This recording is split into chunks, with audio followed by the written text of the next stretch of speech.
son dos órganos de color rojizo con forma de poroto. Están ubicados a cada lado de la columna vertebral, entre lo que es el peritoneo y la pared posterior de la cavidad abdominal, a la altura de la vértebra torácica número 12 y las 3 primeras vértebras lumbares.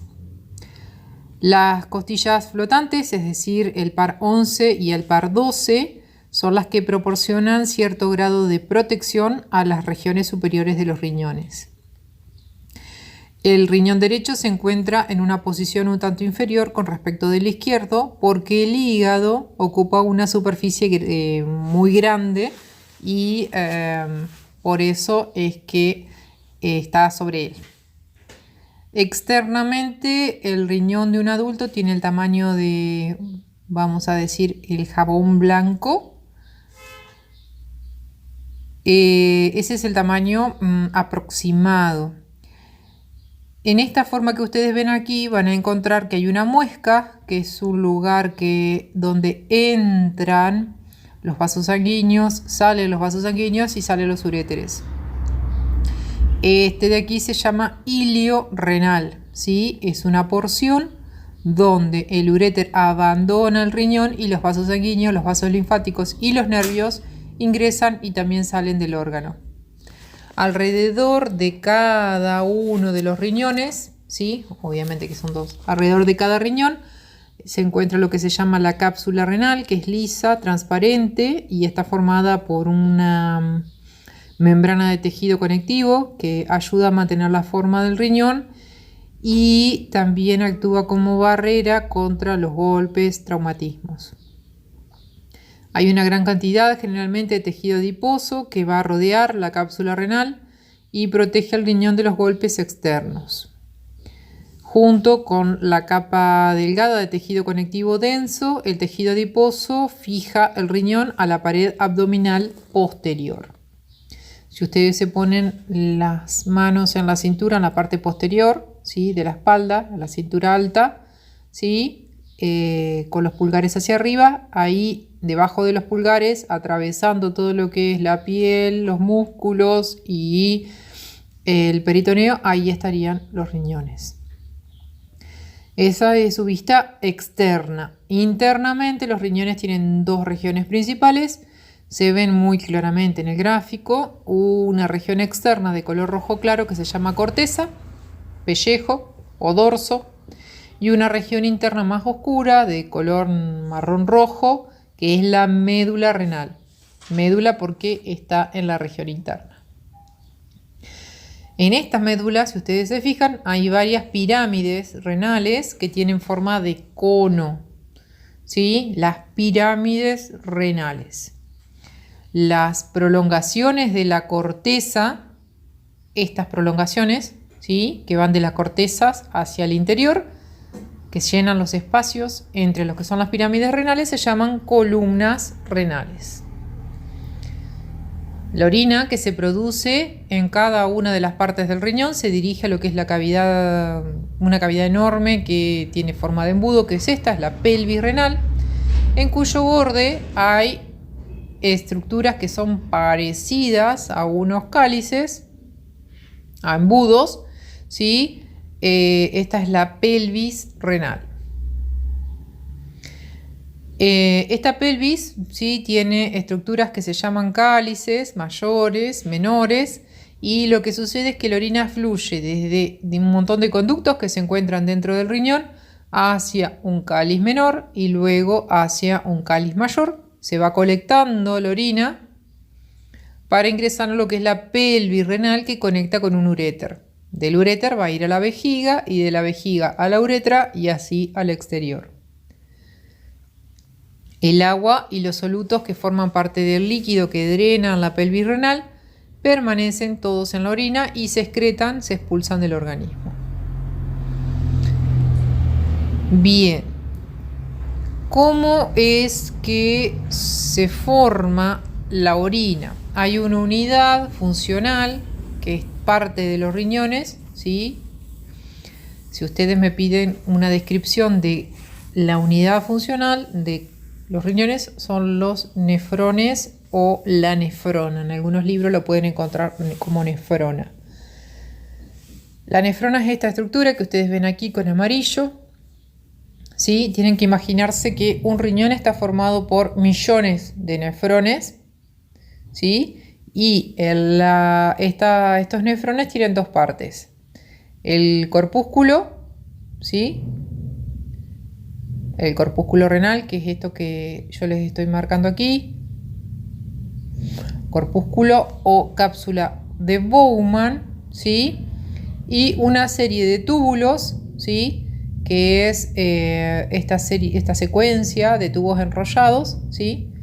Que juntos van a recibir una arteriola, como se ve en la imagen, van a filtrar esa sangre, los desechos van a pasar desde una pelota de capilares, que es el glomérulo, hacia la cápsula de Bowman y van a ir transitando por los túbulos, ¿sí? Donde lo que sigue sirviendo al organismo va a pasar de los túbulos a la sangre y lo que no sirve van a ir escapando hacia los túbulos distales hasta formar parte de los cálices y de los cálices a la pelvis renal y de ahí al uréter y del uréter a la vejiga.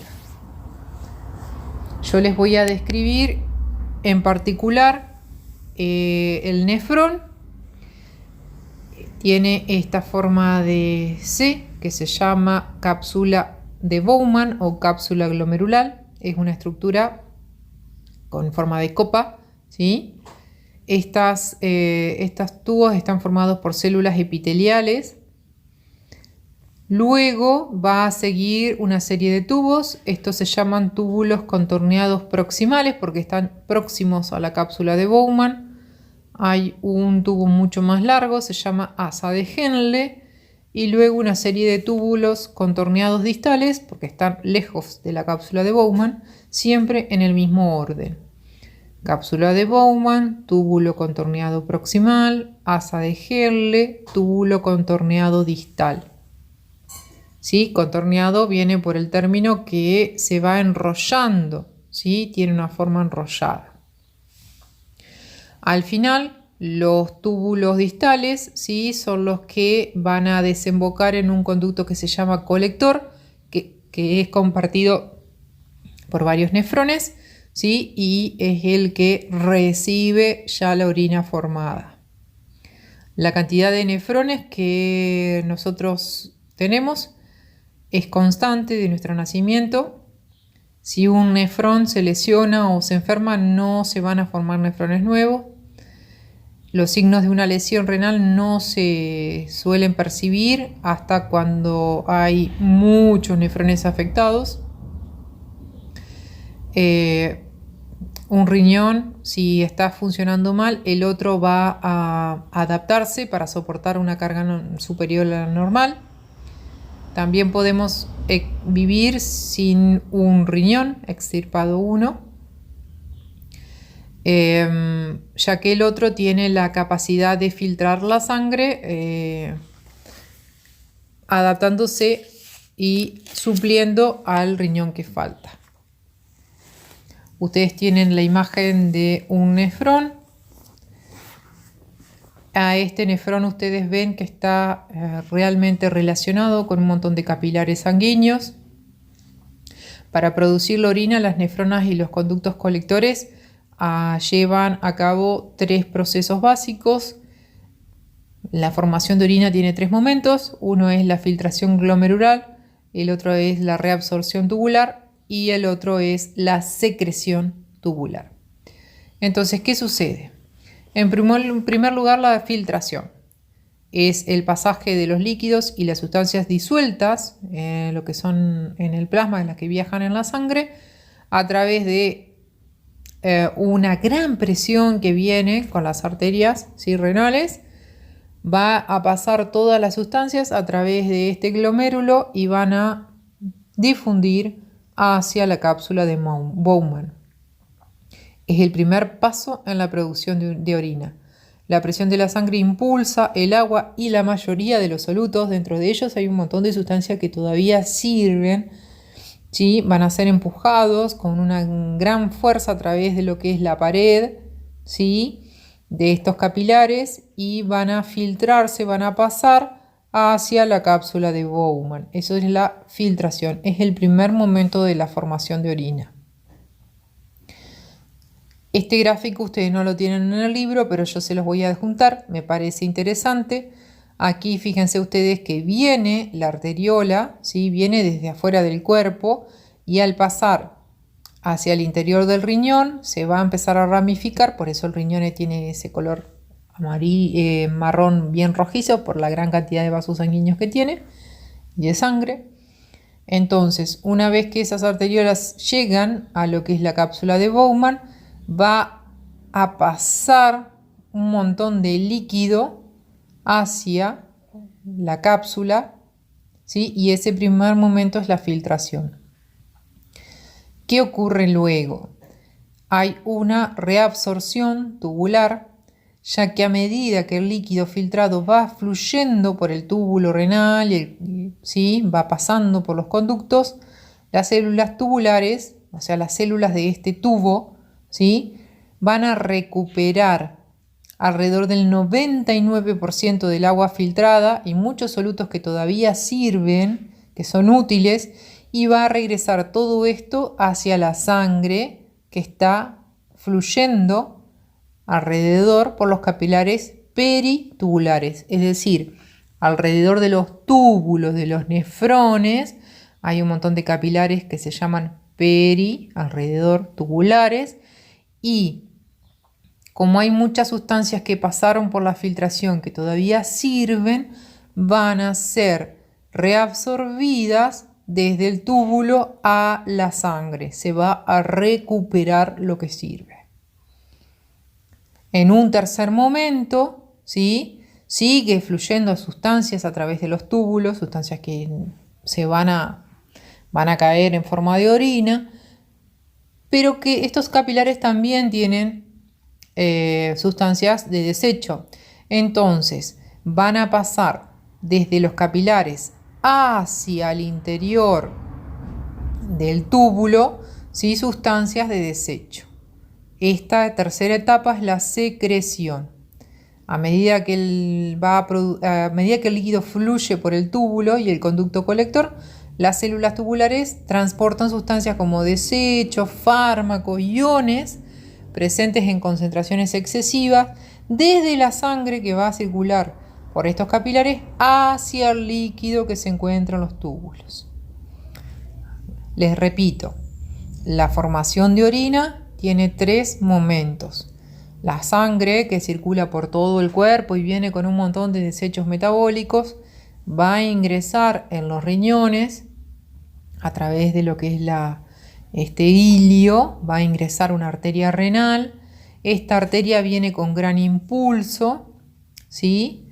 Entonces se va a ramificar dentro de los riñones, va a formar un montón de capilares. Estos capilares se apelotonan en un momento formando los glomérulos. Estos glomérulos todavía manejan cierta presión. Entonces un montón de estos líquidos que transporta la sangre van a pasar desde el glomérulo a la cápsula de Bowman, ¿sí? Y eso es la filtración glomerular. Luego de eso, esas sustancias que todavía sirven al cuerpo, como agua y demás, por ejemplo, oxígeno, hidratos de carbono y demás, van a pasar desde el interior del túbulo hacia los capilares sanguíneos que están alrededor, los peritubulares, y eso se llama reabsorción tubular. Pero como esto es un proceso, ¿sí?, que se lleva a cabo cada segundo de nuestra vida, esta sangre peritubular todavía maneja cierto grado de desechos, ¿sí?, que no fueron filtrados anteriormente y pasan desde los capilares hacia los túbulos. Y es así como se forma la orina. Las nefronas contribuyen a mantener la homeostasis del volumen y la composición de la sangre. son importantes vehículos que recolectan desechos y los tiran en un conducto donde se van a formar la orina y de ahí al exterior. Si ustedes ven un análisis de orina, van a entender que se excretan un montón de sustancias que no sirven, exceso de agua. Cuando ustedes comen ciertos alimentos se puede percibir. Los medicamentos también se excretan como desecho a través de la orina.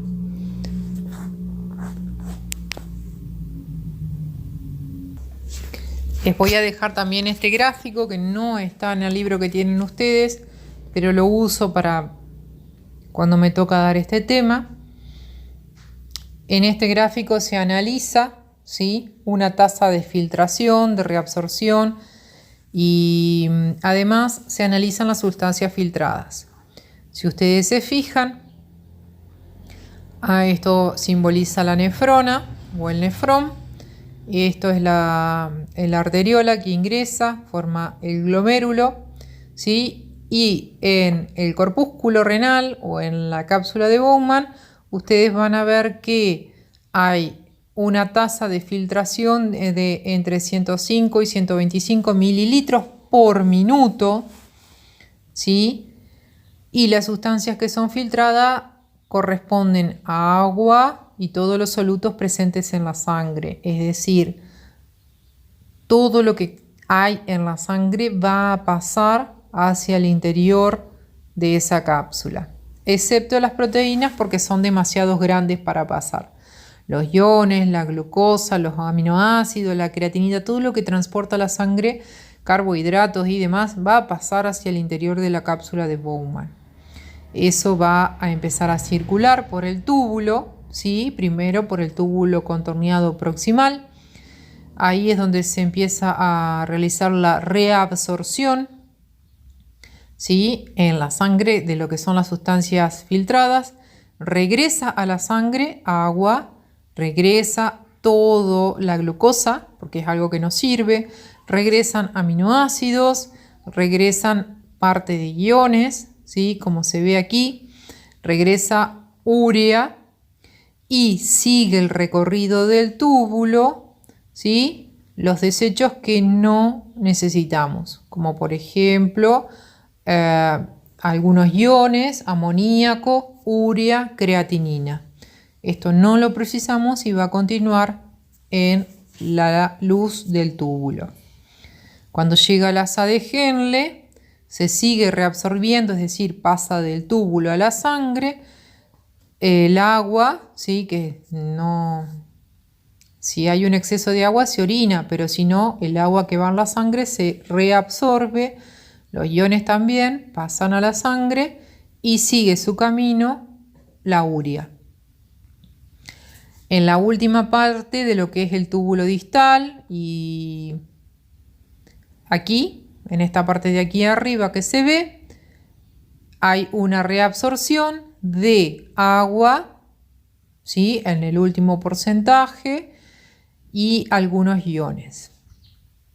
Ya en el túbulo distal y conducto colector se reabsorbe lo último que queda de agua, algunos iones, ¿sí?, y se secretan también cantidades variables de potasio y demás que no deben quedar en la sangre, que deben salir al exterior. Este es un gráfico que me parece importante que ustedes vean para entender que en cada parte de las nefronas sucede, ¿sí?, uno de los tres momentos, ¿sí?, la filtración, la reabsorción y la secreción.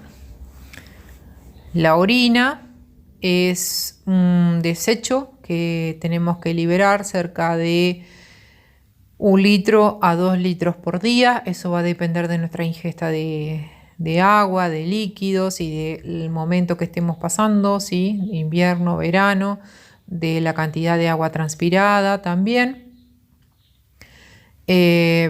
Con la orina salen un montón de desechos, ¿sí? Ustedes si miran los constituyentes normales en una orina van a encontrar, ¿sí?, que son desechos que necesitamos sacar. Por ejemplo, agua en su mayor parte, cerca del 95% del volumen urinario total, y con ella va la urea, creatinina, potasio, amoníaco, ¿sí? Ácido úrico, iones de sodio, cloro, magnesio, sulfato, fosfato y calcio. El color, la transparencia, el olor, el pH y la densidad de la orina son cuestiones que se analizan, ¿sí? Se elimina gran parte de lo que nos hace mal al cuerpo. Es decir que si en una orina sale algo extraño, ¿sí? Va a indicar qué es lo que está fallando. Supongamos que en la orina aparecen glóbulos rojos que no debieran de estar ahí, indican que no se está filtrando bien en los riñones. ¿Se entiende? Espero que les haya gustado este tema. A continuación les voy a dejar, ¿sí?, explicando uréteres, vejiga y uretra.